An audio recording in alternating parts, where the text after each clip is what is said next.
오늘 만나실 모델은 쌍용차의 픽업. 네, 사실 국내 유일의 픽업 트럭이라고 할 수 있겠죠. 네, 쌍용 렉스턴 스포츠인데요. 기존에도 저희가 렉스턴 스포츠를 소개해 드린 바 있습니다. 하지만 이번 모델 조금 다른 특징을 갖고 있는 렉스턴 스포츠인데요. 소위 짐칸이라고 얘기를 하죠. 네, 그 짐칸을 조금 더 늘린 렉스턴 스포츠 칸입니다. 기존 렉스턴 스포츠를 타면서 아무래도 이 픽업 특유의 그런 좀 한계에 의한 아쉬움들이 많이 나왔었는데, 그래도 신차인 만큼 렉스턴 스포츠 칸에서는 이런 것들이 어느 정도 보완이 됐을지 기대가 되는데요. 과연 렉스턴 스포츠 칸이 어떤 매력을 보여줄 수 있을지 잠시 함께 느껴보시겠습니다.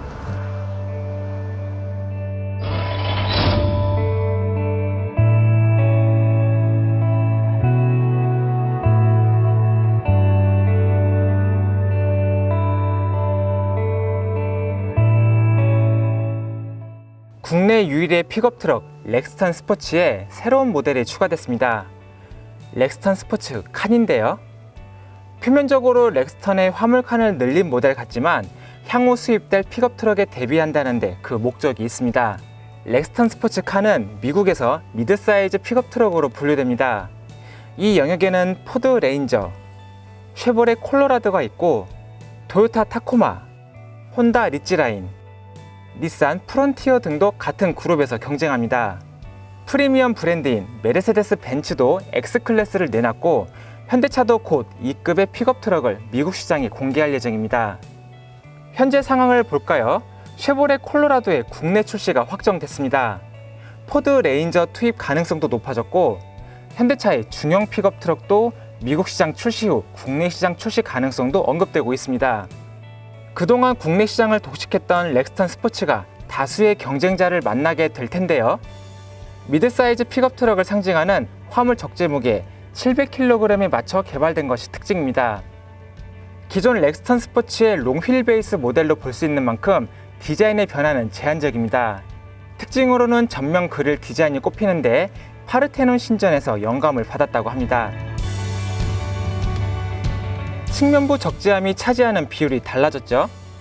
기존 렉스턴 스포츠는 뒤가 다소 짧은 느낌이었지만 렉스턴 스포츠 칸은 비례 측면에서 조금 더 좋은 느낌입니다. 차체 크기도 커졌습니다. 길이가 310mm 길어지고 휠베이스도 110mm 늘었습니다.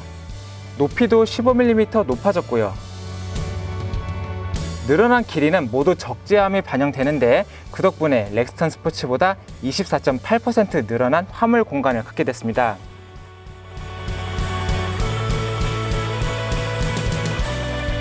실내는 픽업 트럭 기준으로 보면 화려합니다. 고급 과즙과 박음질 장식도 있죠.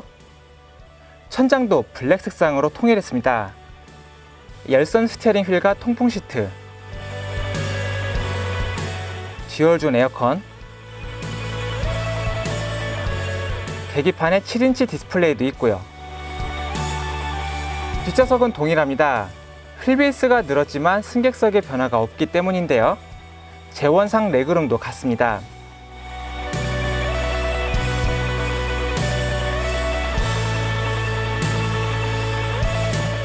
다만 뒷좌석 승객을 위해 시트백을 조금 더 눕혔으면 좋겠습니다. 잠시 렉스턴 스포츠 칸이 들려주는 감성 측면의 소리를 들어볼까요?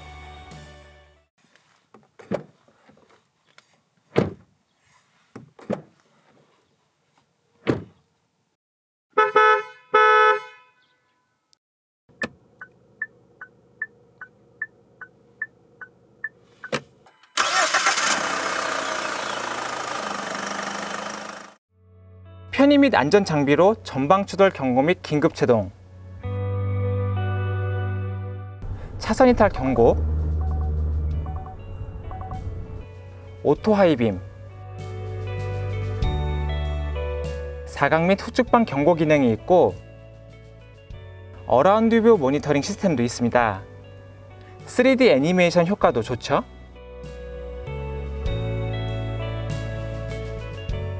하지만 어댑티브 크루즈 컨트롤과 차선 이탈을 막아주는 기능이 없다는 점은 아쉽습니다. 연간 자동차세 28,500원을 내면서 더 넓은 적재함을 갖춘 렉스턴 스포츠 칸이 국내를 대표하는 픽업 트럭이 될 수 있을지 확인해 보겠습니다.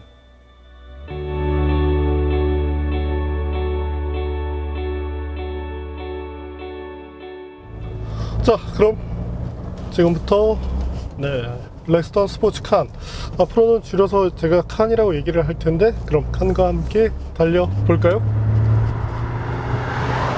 현재 가속 페달을 끝까지 밟고 있는 상황입니다. 하지만 차가 나가는 느낌 자체가 그렇게 폭발적이라는 느낌까지는 아닌데요. 아무래도 차량의 무게 대비 이 배기량이 조금 적은 디젤 엔진을 사용하다 보니까 가속 성능 부분에서는 일정 부분 한계가 나오는 것이 사실이죠. 엔진은 2.2L 디젤을 바탕으로 최고 출력은 181마력, 최대 토크 42.8kgm를 낼 수 있는데, 물론 이와 같은 최대 토크가 재원상으로는 이 낮은 RPM에서 나오도록 되어 있지만 이 중량을 이끄는 부분에 있어서 조금의 한계를 갖는 것이 특징이라고 말씀을 드리고 싶네요. 특히나 이 칸 같은 경우는 더 많은 그런 적재 능력을 갖게 되는데, 최대 적재 능력이 지금 700kg 정도가 되죠. 그런 점들을 감안해 본다면 엔진, 향후에는 이보다 조금 더 큰 그런 배기량의 엔진을 통해서 조금 더 여유로운 그런 힘을 갖게 되면 좋겠습니다. 현재는 뭐 혼자 혹은 이제 둘, 이제 뭐 저희 팀이 모두 다 타고 짐까지 이렇게 실었을 때 조금은 좀 답답한 그런 느낌이 짙어지는데, 물론 이와 같은 픽업 트럭을 빨리 달리기 위해서 타는 사람들은 없습니다. 하지만 이 적정한 토크라는 것이 운전을 편하게 해주는 만큼, 또한 견인 능력이 향상되면 이 차의 본질을 살릴 수 있는 만큼 향후에 쌍용차 엔지니어 분들께서 조금 더 다양한 그런 파워트레인을 준비해 주시면 좋겠네요. 현재는 2.2L 엔진만 가지고 이제 너무 많은 차들을 커버하다 보니까 아무래도 이제 밸런스 측면에서는 조금의 아쉬움이 남긴 하네요. 자, 변속기는 아이신의 6단 자동이 쓰이고 있는데요. 아이신도 변속기를 잘 만드는 그런 브랜드 중에 하나인데, 초기에 이 티볼리가 나왔을 때 아이신이라는 것을 내세우긴 했지만 세팅이 너무나 엉망이었습니다. 때문에 뭐 이름만 아이신이고 이 뭐 변속기 수준으로 보자면 차라리 뭐 보령 미션이 한 100배는 나왔다고 생각이 됐었는데, 현재는 어떤 그 엔진과 변속기 간의 조율, 이런 캘리브레이션이 잘 되어 있기 때문에 일상에서 큰 아쉬움을 느끼지 않게 되죠. 수동 모드를 사용할 때 이 버튼, 토글 버튼을 쓴다는 것이 조금 아쉽긴 하지만, 사실 뭐 변속기 자체의 어떤 반응성, 기어비 이런 부분에서는 큰 아쉬움이 없습니다. 자, 그렇다면 이 칸의 가속 성능을 한번 알아볼까요?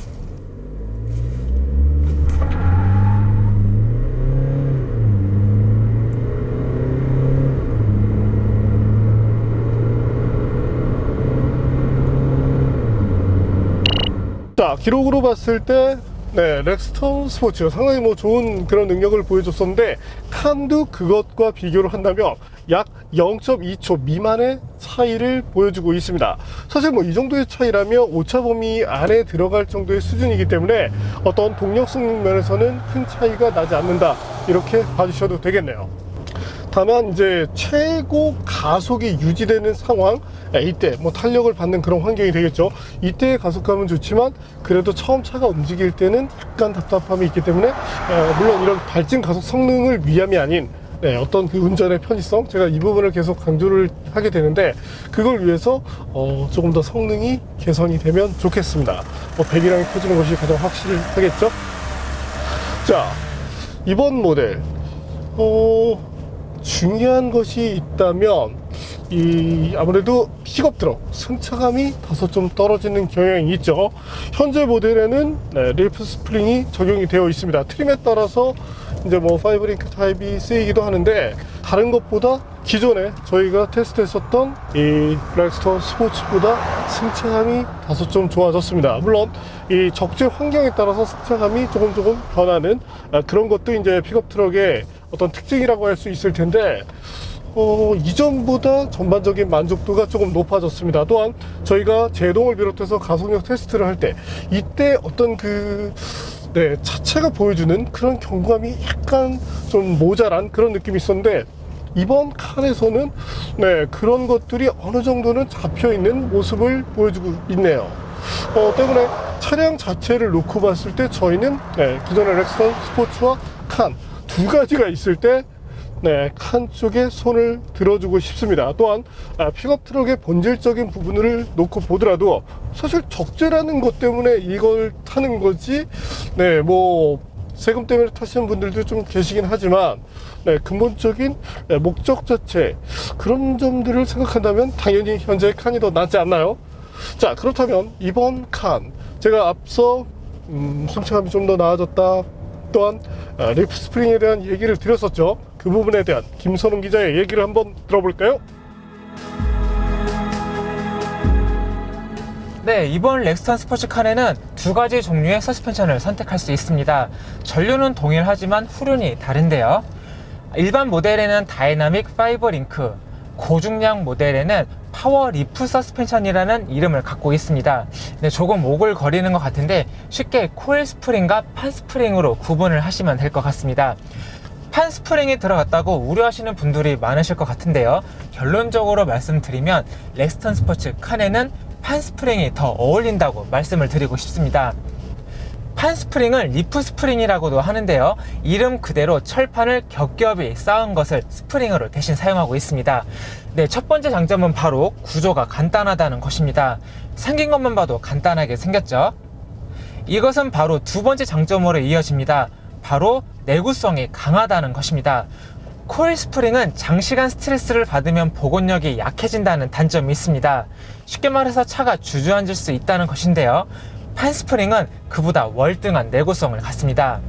참고로 일부 트럭 운전사 분들은 과적을 하기 위해서 판 스프링 위에다가 또 하나의 판을 추가를 해서 스프링의 강도를 높이는 작업을 하기도 합니다.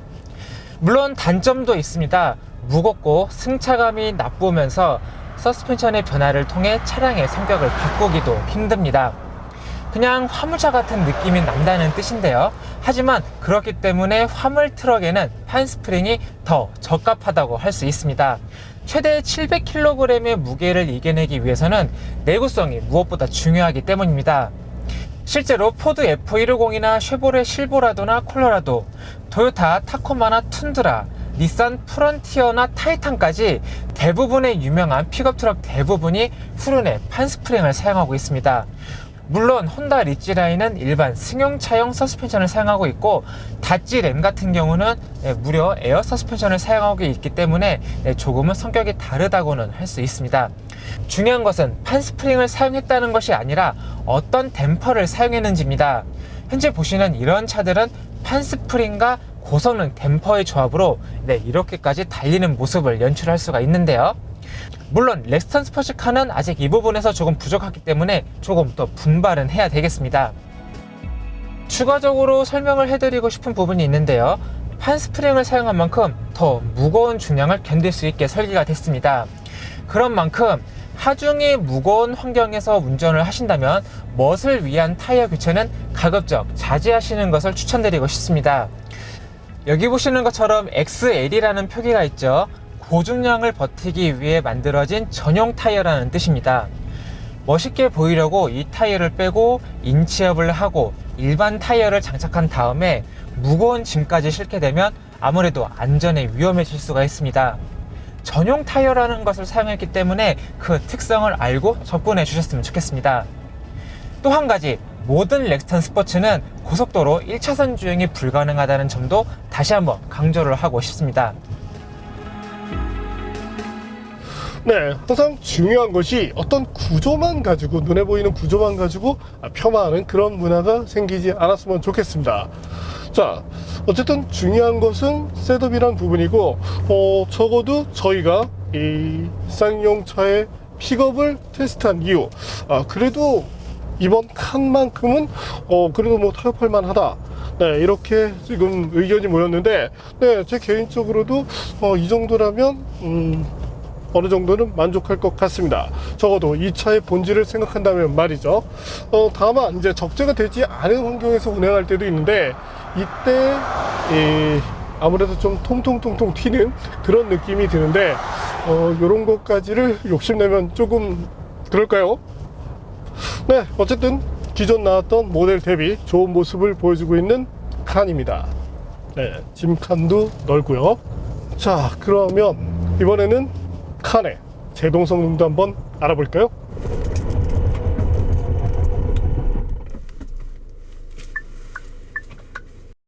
현재 보시는 것처럼 최단거리는 41.7m 내외를 보여주고 있는데, 네, 이것은 이제 단 한 번 그때의 기록이고 이후부터 계속적으로 늘어지는 모습을 보여주게 됩니다.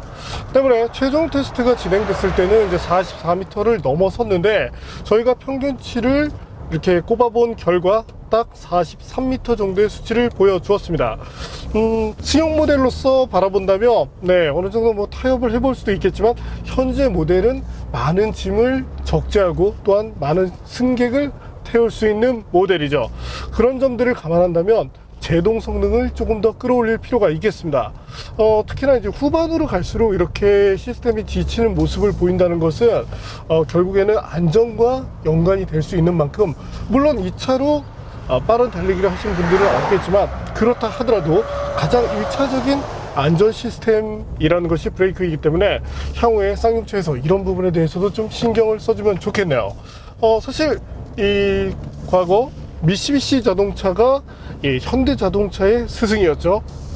하지만 현재 쌍용을 보면 현대 자동차가 쌍용차의 이제 스승의 역할을 하고 있다고 생각이 되는데, 현대가 했었던 그런 부분, 가령 같은 투자비를 썼을 때 어떤 소비자들을 겨냥할 때 조금 더 이득을 낼 수 있는가, 이런 측면에서 바라본다면 요즘 쌍용이 잘하는 것은 맞습니다. 하지만 엔지니어링 측면이라든지 어떤 장기적인 그런 가치로 놓고 본다면 지금의 방향 자체가 올바르다고 생각되지는 않습니다. 때문에 어떤 그 기술에 대한 그런 투자를 조금 더 늘렸으면 하는데, 적어도 뭐 이 어떤 패키징을 하는 그런 부분에서는 스승을 잘 따라가고 있다고 생각이 되네요. 특히 눈에 보이는 이런 부분들 어느 정도 잘하고 있죠. 자, 이 차에서 물론 중요하지는 않습니다. 그렇다면 이제 핸들링, 일단 상당히 뭐 부드럽게 그렇게 움직이게 되고, 일종의 이제 오프로드까지를 감안해야 되는 그런 차량인 만큼 어떤 스티어링 기어비도 조금은 느슨한 편인데요. 거기에 이제 4륜구동 시스템 역시도 현재는 이제 2휠 모드로 달리고 있지만, 하이 이제 4휠 모드, 또한 이제 로우의 4휠 모드, 이런 것들을 지원하는 만큼 조금 더 다양한 환경에서의 탄력성을 가져가는 것이 칸이 갖는, 또한 뭐 다른 쌍용차들이 갖는 이점이라고 할 수 있겠습니다. 자, 그럼 이번에는 칸의 정숙성을 알아볼까요? 물론 뭐 이 모델에서 이것 역시도 중요하지 않을 수 있지만, 그래도 이 MVH라는 것은 국내 소비자들이 상당히 중요시하는 부분이기 때문이죠. 자, 지금 보시는 것처럼 기존에 저희가 테스트했었던 작은 스포츠 그리고 칸, 거의 동일한 수치를 보여주고 있는데요. 적어도 MVH 부분에서만큼은 같은 성능을 유지하고 있다, 이렇게 봐주시면 되겠네요. 자, 그렇다면 디젤 엔진을 얹고 있는 칸, 조금은 이제 뭐 동력 성능이 부족하다고는 하지만 배기량이 적어진 만큼 연비에서는 이득을 볼 수 있겠죠. 자, 그렇다면 저희가 테스트한 고속도로에서의 연비를 한번 확인해 볼까요? 현재 보시는 것처럼 이제 뭐 리터당 13에서 최대 이제 14까지 나오는 경우도 있지만, 평균적으로 보면 이제 13.5 미만 정도가 나오는 만큼, 이 정도라고 하면 그래도 뭐 차량의 어떤 무게를 감안했을 때는 어느 정도 수긍할 만한 수준이다, 이렇게 말씀을 드리고 싶네요. 자, 그렇다면 이번 칸의 무게에 대해서도 한번 볼까요? 무게 배분은 55%가 이제 앞에 몰려 있는데, 뭐 뒤쪽으로 이제 적재가 되면 어느 정도 이상적인 그런 무게를 보여줄 수 있을 것 같고, 사실 뭐 무게 배분보다는 적재 능력이라는 부분이 중요한데, 어쨌든 이런 부분에서 문제가 없고, 또한 어떤 무게 측면으로 접근을 하더라도 뭐 사실 이제 2톤을 넘는다는 것 자체가 가볍진 않지만, 차량의 어떤 체격을 생각했을 때는 그래도 수긍할 만한 수준이라고 말씀을 드리고 싶네요.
자, 오늘 만난 칸. 쌍용차의 픽업을 타면서 대부분은 많이 실망을 했었습니다. 물론 현재 모델이 그것들과 비교를 했을 때 확 나아졌다라고 얘기할 수는 없겠지만, 적어도 지금까지 나왔던 모델 중에서 그래도 일정 수준의 만족도를 끌고 가는 것이 이번 칸의 경쟁력이라고 할 수 있게 되겠네요. 다만 이제 현재 저희가 테스트하고 있는 이 트림의 가격은 3천만 원 지금 중반 정도가 되죠. 물론 뭐 뒤에 지금 옵션으로 이런 것들이 달려 있지만 기본으로 이제 3,500만 원 정도인데, 이 차의 본질적인 가치를 생각하면 조금은 높은 감이 있습니다. 때문에 어떤 그 차량의 컨셉에 맞춰서 어떤 너무 많은 부가적인 것들을 노리시기보다는 어떤 그 실리를 추구함으로써 2천만 원대에 묶어둘 수 있다면 상당히 경쟁력이 있는 만큼 어떤 그 실리를 추구하는 그런 소비자분들이 많아지시면 좋겠네요. 물론 제조사 입장에서는 옵션이 많이 들어갈수록 이윤이 더 늘긴 하지만요. 어쨌든 차체를 비롯해서 승차감이나 이런 것들이 좀 더 보완된, 좀 더 나아진 모습을 보여주는 것이 이번 칸이 보여주는 최고의 매력이라고 말씀을 드리고 싶네요. 물론 뭐 30cm 가량 혹은 뭐 수치적으로 따지더라도 약 25% 가량 늘어난 적재 공간을 포함해서 말이죠. 네, 오늘은 쌍용차의 픽업 그간 모델 중에 가장 이 만족도가 높았던 렉스턴 스포츠 칸을 만나봤습니다.